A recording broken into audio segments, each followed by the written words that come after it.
পুরোহিত মশাই, এতে আপনার কি মতামত আমি জানতে চাই। কালকের দিনটি অত্যন্ত শুভ দিন রাজরানী। যে সিদ্ধান্তটা আজ আপনি নিলেন তা অত্যন্ত মঙ্গলজনক। বেশ, তবে দয়ারাম দাদা, রাজবাড়ি থেকে আমন্ত্রণ যাবে নাটোরের প্রতি ঘরে, আর সেই দায়িত্ব সামলাবেন ছোট হুজুর নিজে।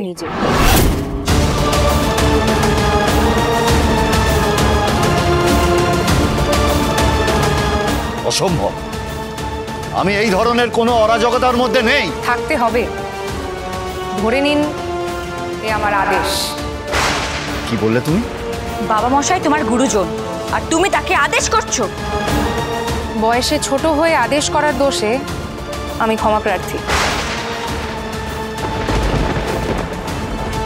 তবে রাজরানীর পদমর্যাদার জায়গা থেকে দেখলে বিন্দু মাত্র অন্যায় করেছি বলে আমি বোধ করছি। দেখছেন মা, আমার বইনে দেখছেন, যেমনি বুনল তেমনি বাঘা তেঁতুল, ঠিক হয়েছে। এখন চুপ করো, আমার কিছু ভালো লাগছে না। দয়ারাম দাদা, সত্য ঠাকুরপো, উৎসবের যাবতীয় আয়োজন শুরু করুন। কাল গারুড্ডাল উৎসব হচ্ছে, নাটোরের ঐতিহ্য মেনে ধুমধাম করে হচ্ছে। আর ছোট হুজুর, অযথা বাক্য ব্যয়ে সময় নষ্ট করবেন না। এখন আপনার অনেক দায়িত্ব। নিমন্ত্রণ করা শুরু করুন।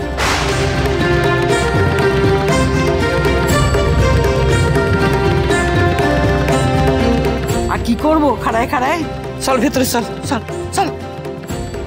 জয় জয় রায় রাজেশ্বরী রানী ভবানী জয়।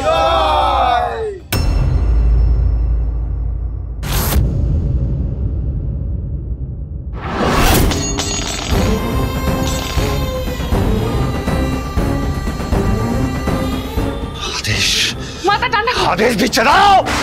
ওই এক চিলতে মেয়ে বিষ্ণুরা মৈত্রকে আদেশ দিচ্ছে, ওর এত বড় ক্ষমতা। মাথা ঠান্ডা করুন, মাথা ঠান্ডা করুন।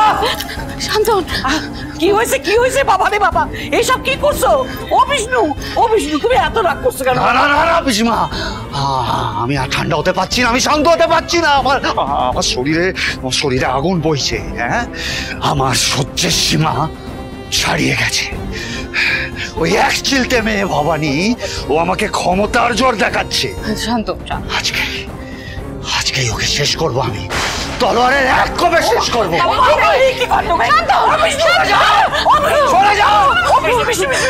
আমার কথা শোনো বাবা, আমার কথা শোনো, ওরম বলো না। তুমি তো তলোয়ারে কোপ দিয়ে শেষ করে দিবে, তারপর কি হইব? রঘু আইব, বিচার হইব, তোমার সাজা হইয়া যাইবে। তখন আমাদের অবস্থা আরো খারাপ হবে বাবা মশাই, একটু ভেবে দেখেন সে কথা। একটু ভেবে দেখো বাবা, একটু ঠান্ডা মাথায় ভাইবা দেখো।